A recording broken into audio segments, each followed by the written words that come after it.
ಶ್ರೀಮದ್ ಭಾಗವತದಲ್ಲಿ 2ನೇ ಸ್ಕಂದದ 1ನೇ ಅಧ್ಯಾಯದಲ್ಲಿ 7ನೇ ಹಾಗೆಯೇ 8ನೇ ಶ್ಲೋಕಕ್ಕೆ ಎಲ್ಲರನ್ನ ಸ್ವಾಗತಿಸ್ತಾ ಇವತ್ತಿನ ಶ್ಲೋಕಗಳನ್ನು ನೋಡೋಣ. ಪ್ರಾಯೇಣ ಮುನಯೋ ರಾಜನ್ನಿವೃತ್ತ ವಿಧಿಷೇಧತಃ ನೈರ್ಗುಣ್ಯಸ್ಥಾರಮಂತೆ ಸ್ಮ ಗುಣಾನುಕಥನೆ ಹರೇಃ. ಎಲೈ ಪರೀಕ್ಷಿತ ರಾಜನೇ, ಮುಖ್ಯವಾಗಿ ನಿಯಂತ್ರಣ ತತ್ವಗಳು ಮತ್ತು ನಿಷೇಧಗಳಿಗಿಂತ ಮೇಲಿರುವಂತಹ ಅತ್ಯುನ್ನತ ದಿವ್ಯವಾದಿಗಳು ಭಗವಂತನ ಹಿರಿಮೆಯ ಸಂಕೀರ್ತನೆಯಲ್ಲಿ ಆನಂದಿಸುತ್ತಾರೆ. ಅತ್ಯುನ್ನತ ಅಲೌಕಿಕವಾದಿಯು ಮುಕ್ತಾತ್ಮ, ಆದ್ದರಿಂದ ಅವನು ನಿಯಂತ್ರಣ ತತ್ವಗಳ ಕಕ್ಷೆಯಲ್ಲಿ ಬರುವುದಿಲ್ಲ. ಆಧ್ಯಾತ್ಮಿಕ ನೆಲೆಗೆ ಏರಬಯಸುವ ಆರಂಭಿಕನು ನಿಯಂತ್ರಣ ತತ್ವಗಳ ಮೇರೆಗೆ ಗುರುಗಳಿಂದ ಮಾರ್ಗದರ್ಶನ ಪಡೆಯುತ್ತಾನೆ.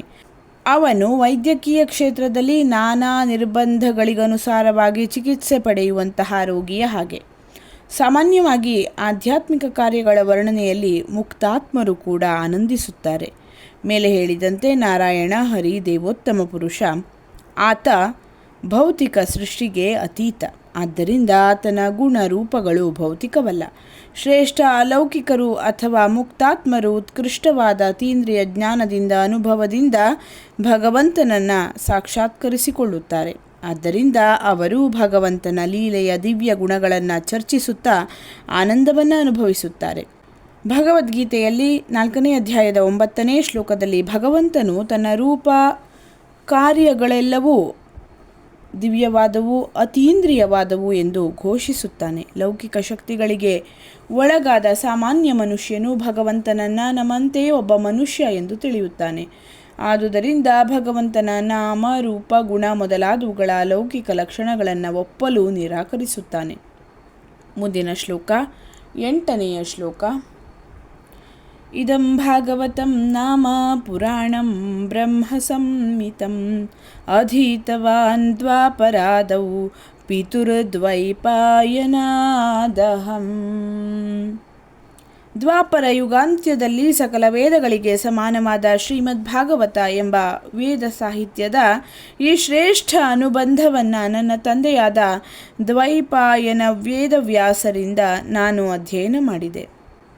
ಪರೀಕ್ಷಿತ ರಾಜನು ತನ್ನ ಕೊನೆಯ 7 ದಿನಗಳಲ್ಲಿ ಸೇರಿಸಿದ್ದ ಸಭೆಯಲ್ಲಿ ಉಪಸ್ಥಿತರಿದ್ದಂತಹ ಎಲ್ಲ ಶ್ರೇಷ್ಠ ಋಷಿಗಳೂ ಕೂಡ ಶುಕ ಮುನಿಗಳನ್ನು ಮಹಾತ್ಮರೆಂದು ಒಪ್ಪಿಕೊಂಡಿದ್ದರು. ಅವರು ತಾವೇ ಭಗವಂತನ ದಿವ್ಯ ಗುಣಗಳಿಂದ ಆಕರ್ಷಿತರಾದುದನ್ನು ತಮ್ಮ ಪೂಜ್ಯ ತಂದೆ ಶ್ರೀ ದ್ವೈಪಾಯನ ವೇದವ್ಯಾಸರಿಂದ ಶ್ರೀಮದ್ ಭಾಗವತವನ್ನು ಅಧ್ಯಯನ ಮಾಡಿದುದನ್ನು ಇಲ್ಲಿ ಉಲ್ಲೇಖಿಸಿದ್ದಾರೆ. ಶ್ರೀಮದ್ ಭಾಗವತ ಅಥವಾ ಯಾವುದೇ ವೈಜ್ಞಾನಿಕ ಗ್ರಂಥ ಇಂಥವುಗಳನ್ನು ಮನೆಯಲ್ಲಿ ಕೇವಲ ತಮ್ಮ ಬುದ್ಧಿಶಕ್ತಿಯಿಂದ ಅಧ್ಯಯನ ಮಾಡಲು ಯಾರಿಗೂ ಸಾಧ್ಯವಿಲ್ಲ. ಜ್ಞಾನಕ್ಕೆ ಸಂಬಂಧಿಸಿದಂತಹ ಶ್ರೀಮದ್ ಭಾಗವತವನ್ನು ಶ್ರೀ ವೇದವ್ಯಾಸರಂತಹ ಮುಕ್ತಾತ್ಮರ ಪಾದ ಕಮಲಗಳನ್ನು ಆಶ್ರಯಿಸಿ ಅಧ್ಯಯನ ಮಾಡುವುದರ ಮೂಲಕ ಮಾತ್ರ ಕಲಿಯಬಹುದು. ಶುಕಮುನಿಗಳು ಹುಟ್ಟಿನಿಂದಲೇ ಮುಕ್ತಾತ್ಮರು. ಆದರೂ ಮತ್ತೊಬ್ಬ ಮಹಾನುಭಾವ ನಾರದರು ಹೇಳಿದಂತೆ ಶ್ರೀಮದ್ ಭಾಗವತವನ್ನು ರಚಿಸಿದ ತಮ್ಮ ತಂದೆ ಪೂಜ್ಯ ವೇದವ್ಯಾಸರ ಬಳಿ ಅಧ್ಯಯನ ಮಾಡಬೇಕಾಯಿತು. ಶ್ರೀಮದ್ ಭಾಗವತವು ದೇವೋತ್ತಮನ ಅವತಾರವಾದಂತಹ ವೇದವ್ಯಾಸರಿಂದ ರಚಿತವಾದದ್ದು. ಅದು ಪರಮಪುರುಷನ ದಿವ್ಯನಾಮ ರೂಪ ಗುಣ ಲೀಲೆ ಪರಿವಾರ ಮತ್ತು ವೈವಿಧ್ಯಗಳನ್ನು ಆಧರಿಸಿರುವಂತಹ ಗ್ರಂಥ. ಭಗವಂತನ ಲೀಲೆಗಳು ಅವನ ಅಪ್ಪಟ ಭಕ್ತರ ಸಹಕಾರದಿಂದ ನಡೆಯುತ್ತವೆ. ಆದ್ದರಿಂದ ಶ್ರೀಕೃಷ್ಣ ಸಂಬಂಧಿಯಾದ ಐತಿಹಾಸಿಕ ಪ್ರಸಂಗಗಳನ್ನು ಈ ಶ್ರೇಷ್ಠ ಗ್ರಂಥದಲ್ಲಿ ಪ್ರಸ್ತಾಪಿಸಲಾಗಿದೆ.